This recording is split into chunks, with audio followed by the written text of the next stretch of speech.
Assalamualaikum warahmatullahi wabarakatuh. Alhamdulillahi rabbil alamin. Wabihi nasta'in ala umuri dunya waddin. Asyhadu an la ilaha illallah wahdahu la syarika lah. Wa asyhadu anna Muhammadan abduhu wa rasuluh. Allahumma salli wa sallim ala sayyidina Muhammad wa ala alihi wa ashabihi ajma'in. Amma ba'du, faqala Allah subhanahu wa ta'ala fil Qur'anil Karim, a'udzu billahi minasy syaithanir rajim, bismillahirrahmanirrahim. Qul in kuntum tuhibbunallaha fattabi'uni yuhibbukumullah wa yaghfir lakum dzunubakum wallahu ghafurur rahim. Shadaqallahul azim. Yang kami muliakan kepada guru-guru kami, para orang tua kami, para tokoh masyarakat yang telah berhadir pada subuh pagi yang berbahagia ini. Istimewanya kepada seluruh para hadirin dan hadirah sidang jamaah subuh yang dirahmati oleh Allah. Para hadirin kaum muslimin dan muslimat yang dirahmati oleh Allah, kita memiliki dua masa depan. Yang pertama, masa depan singkat dan masa depan jangka panjang. Masa depan yang pendek dan masa depan yang panjang. Dalam hadis Rasulullah menyebutkan, Rabbana atina fid dunya hasanah wa fil akhirati hasanah wa qina azabannar. Rabbana, wa ya Tuhan kami, atina, datanglah akan kami atau datangkan kepada kami hasanah fid dunya, kebagusan di dunia, wa fil akhirati hasanah, dan kebagusan di negeri akhirat. Andai kata kita artikan dalam bahasa getanya, maksud daripada hadis tersebut bahwa kebagusan di dunia itulah masa depan di dunia. Kebagusan di akhirat itulah masa depan di akhirat. Getanya han akan lepah tamudib di dunia menyohana hasanah. Hana hasanah di dalam kehidupan getanya. Dan menancit getanya han akan bahagia kelak di negeri akhirat apabila getanya hana hasanah di negeri akhirat. Hasanah di dunia itu masa depannya singkat. Hasanah di akhirat itu masa depannya panjang. Oleh sebab demikian, untuk mencapai dua hal yang penting tersebut, Allah memberikan dua prioritas, dua alat, di mana dengan dua alat tersebut kita bisa mencapai masa depan di dunia dan masa depan di akhirat. Yang mana dua hal itu? Al-malu wal anfus, harta dan jiwa. Harta dan jiwa, dua alat yang bisa kita peralatkan, kita jadikan sebagai alat agar kita bahagia di dunia dan bahagia di akhirat. Umpama kita tanya bau perlegalan, muyohana alatnya halupah da'i bau.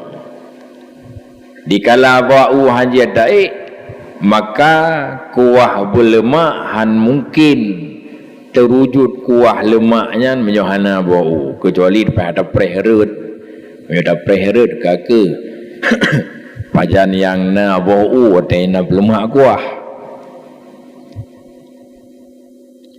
Gedayo khawatir tani pakai baju yang ged yang tebal, aman lepi, aman dari lepi dan aman dari hujan, perle ke bahan, perle ke alat. Maka alat hasanah di dunia dan alat hasanah di akhirat dua alati, al-malu wal anfus, jiwa dan harta. Harta itulah materi, materi yang kepesinggah oleh Allah sejenak kepada gedanyo. Dengan materi tersebut hendaknya kita jadikan sebagai alat yang dapat membahagiakan gedanyo di dunia dan dapat membahagiakan gedanyo di akhirat. Dalam bahasa lain disebut, jadikan harta itu sebagai kenderaan. Aman engkau di dunia dan aman engkau di akhirat. Jangan harta itu hanya kita jadikan sebagai masa depan jangka pendek, alat sebagai membahagiakan di dalam dunia mentau.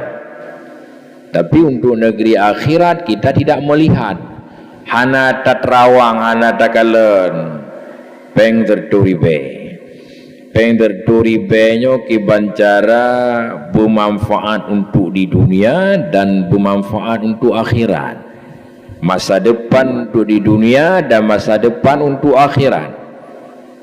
Nah, disitulah lahir orang pandai dan orang yang tidak pandai.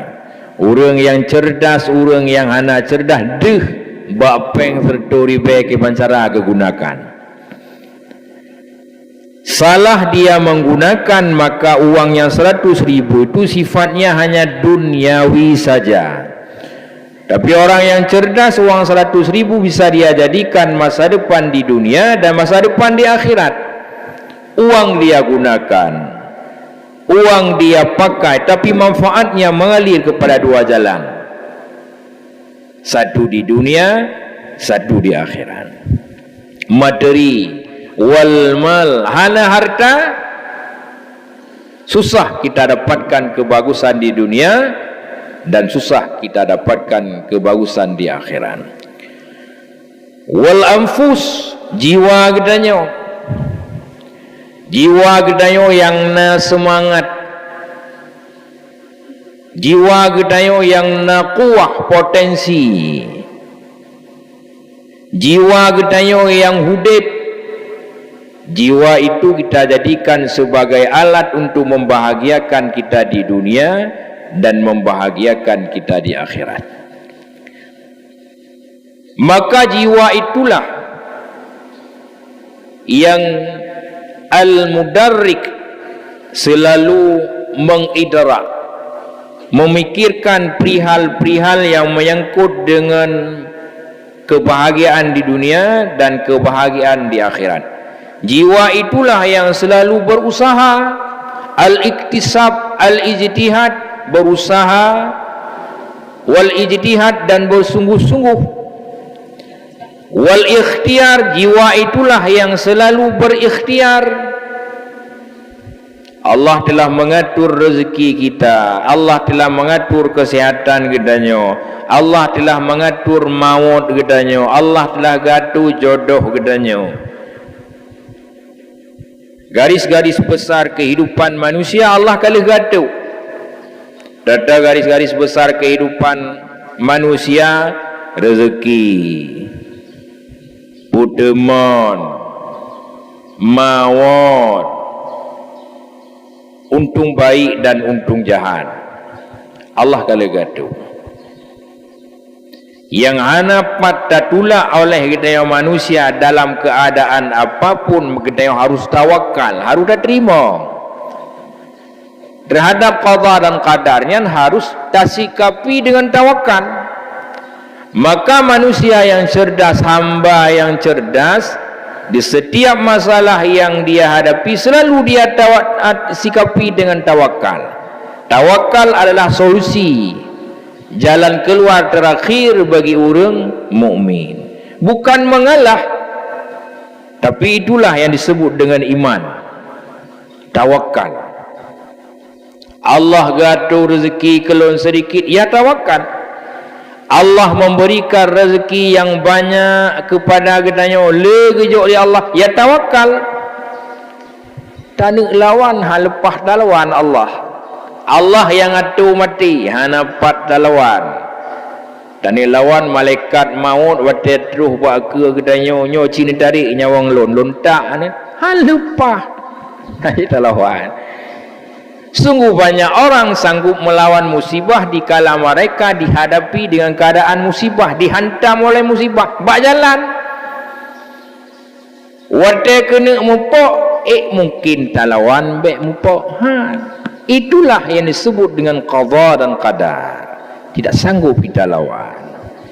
Kalau memang tidak sanggup kita lawan, disebutlah kita manusia lemah.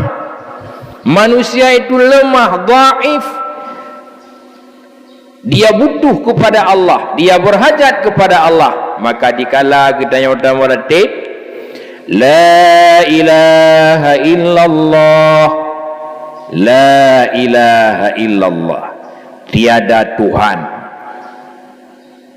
yang disembah dengan sebenarnya, ma'bud bil haq, yang disembah dengan sebenarnya, al-istighna yang maha kaya, al-iftiqar yang dihajatkan kepadanya, illallah, kecuali Allah. Maka diajarkan di dalam kitab fiqih, dikala dalam keadaan taduk tasawuf akhir, yang wajib pertama du, yang kedua baca tasyahud, yang kelima baca selawat, yang keempat salim dalam keadaan du. Nah, dikala kita menggerakkan tangan, ada koneksi antara telunjuk tangan kanan dengan hati. Filosofi ji pakan giwa bet anak jaro dikala takun illallah, secara ilmiah kesihatan. Nah, hubungan hati dengan anak telunjuk jaro baik belah wi atau belah unun.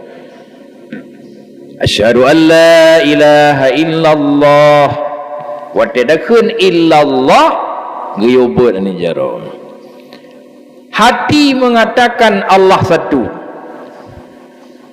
lisan mengatakan Allah satu, anggota badan pun mengisyarah Allah satu, sehingga watenyan megabung heboh perkara yang menyatu mereka mengesahkan Allah dalam bahasanya masing-masing. Hati dalam bahasa hati, lisan dalam bahasa lisan, tangan dalam bahasa tangan, padu.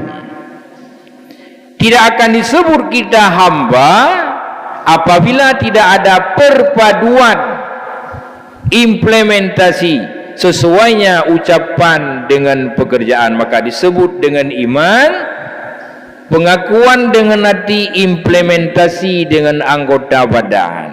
Maka waktu baca tasyahud, asyhadu an la ilaha illallah, illallah berjaro. Dah persoalan nanti apakah tangannya tetap, tangannya digerak-gerak, itu persoalan yang lain. Pakan guyo buat jaro. Nah, hubungan anak jaro dengan hati katanya secara ilmiah kesihatan. Hati mengatakan Allah satu, lisan mengikrar illallah Allah satu, tangan pun demikian. Nah,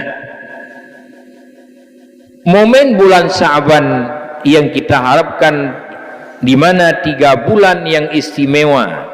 Sya'ban berada di tengah-tengah bulan yang 3 yang istimewa tersebut.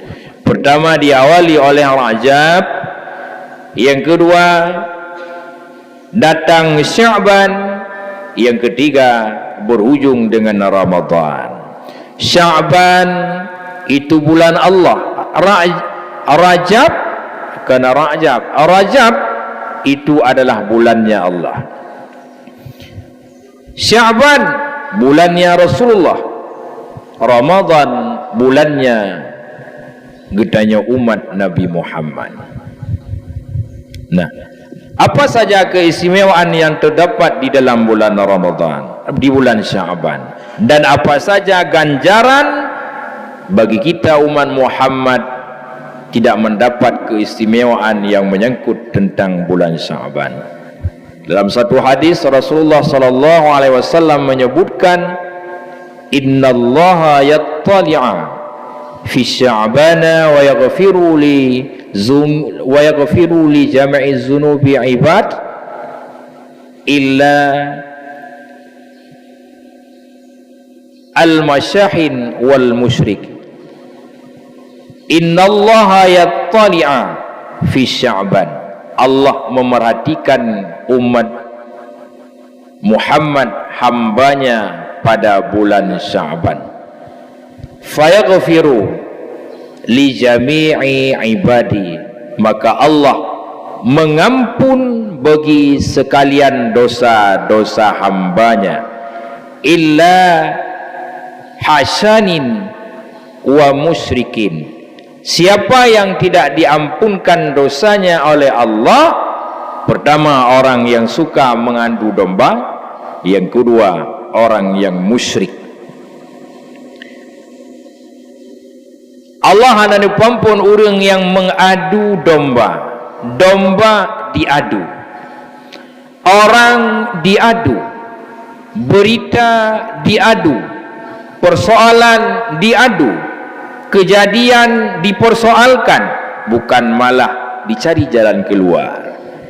Allah nepegang apabila na umat Muhammad, Rasul menyampaikan bahawa na umat lon yang mengadu domba lam bulan Sya'ban han lun perampun dosa kepada Allah.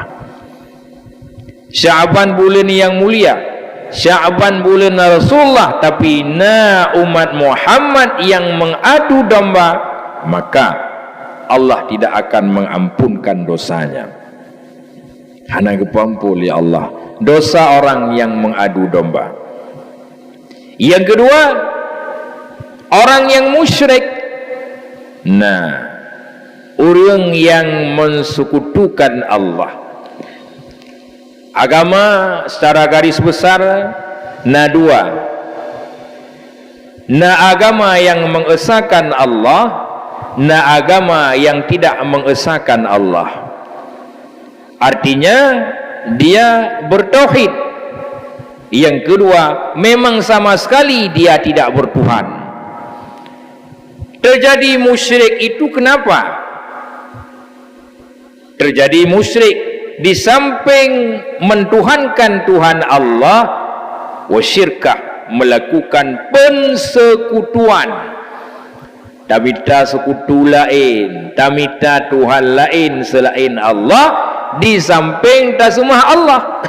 Itulah disebut dengan musyrik. Musyrik itu ada dua. Ada musyrik kabir, ada musyrik saghir. Na musyrik raya, na musyrik yang ubud. Dah musyrik yang raya nampak jelas dia Allah mengakui sebagai Tuhannya, tapi dia menyembah selain Allah, membuat wasitah pertolongan, dia mohon kepada selain Allah. Kristen itu mah selain Allah. Percaya di samping percaya kepada Allah, percaya kepada selain Allah. Yahudi imu Tuhan dengan Tuhan Allah, tapi na Tuhan lain lam di Yahudi. Nasrani dimu Tuhan dengan Allah, tapi na Tuhan lain selain Allah. Tuhan terang, Tuhan gelap, bukan yang musyrik. Allah dapatih Tuhan, yakin dia ke Tuhan, tapi na tamu Tuhan lain selain Allah. Kemudian yang kedua ada syirik saghir, syirik ubud. Syirik ubud efeknya tidak sebesar hana raya sama lagi syirik kabir yang bisa membuat kita murtad atau kafir. Syirik saghir adalah terjadi persekutuan ada atas nama lain di samping nama Tuhan.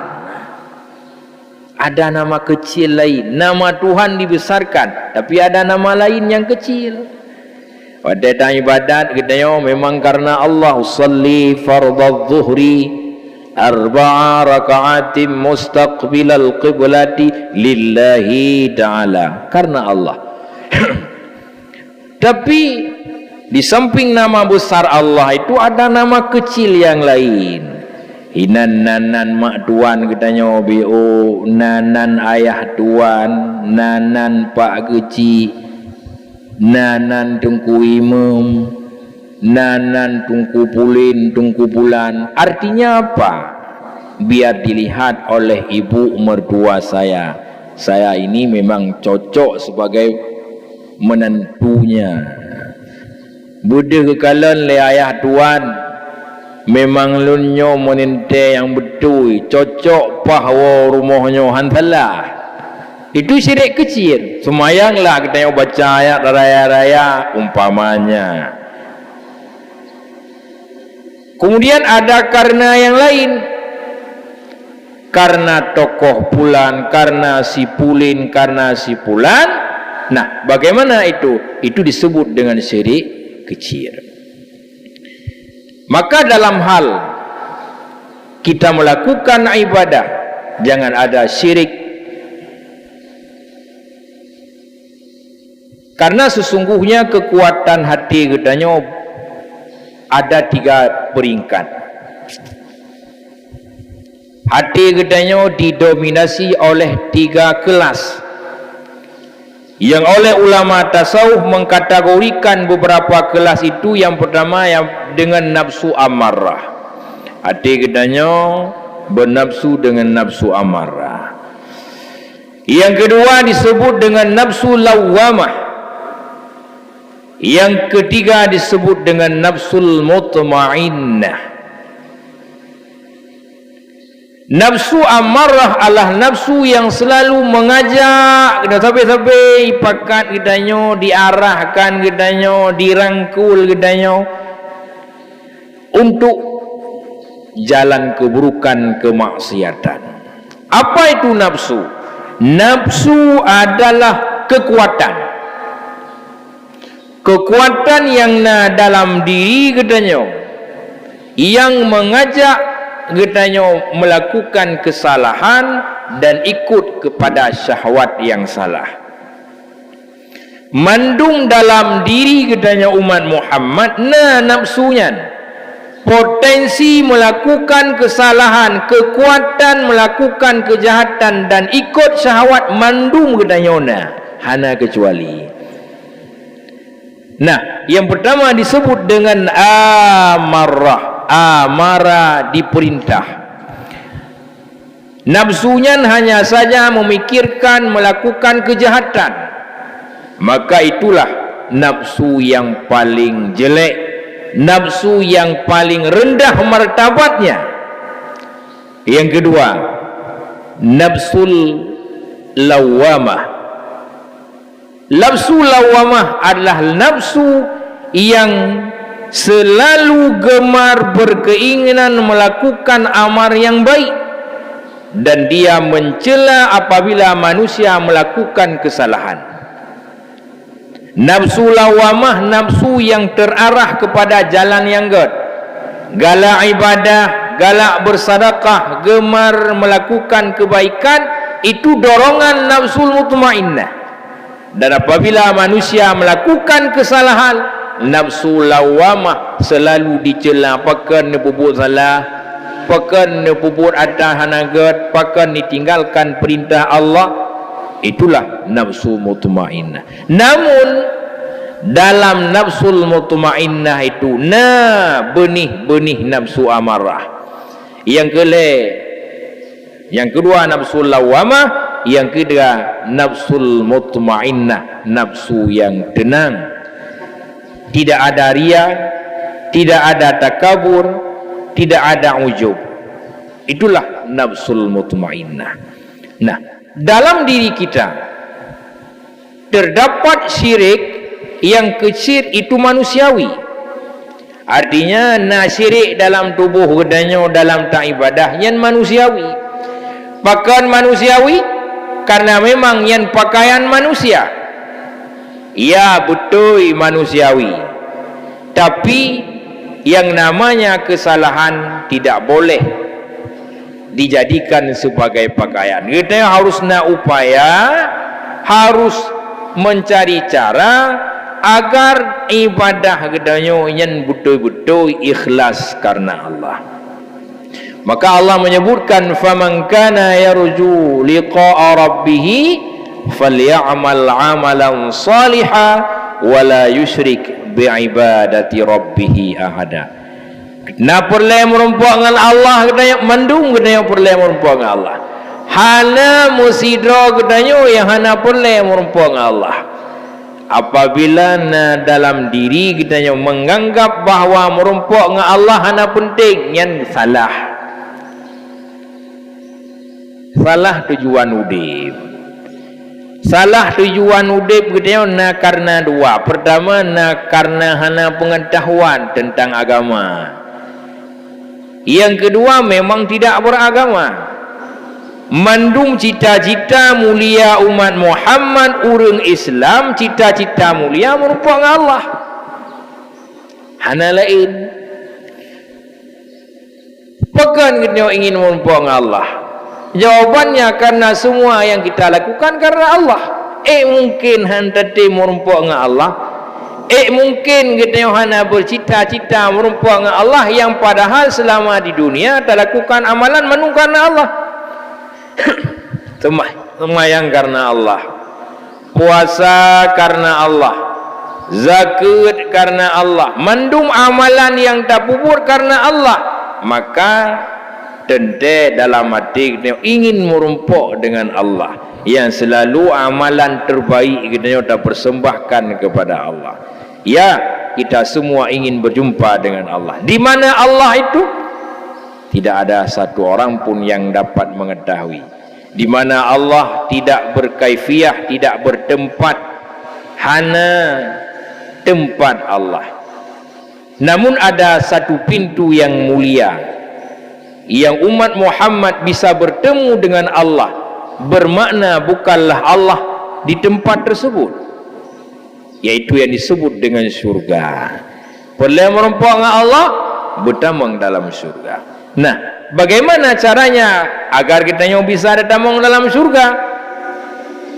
Faman kana yarju liqa'a rabbih, barang siapa yang rindu ingin bertemu dengan Tuhannya, falyamal 'amalan shalihan, perbanyakkanlah amal yang saleh, wala yusyrik bi'ibadatihi rabbih ahada, dan dikala kita yang lakukan ibadah baik tak bersekutu Allah.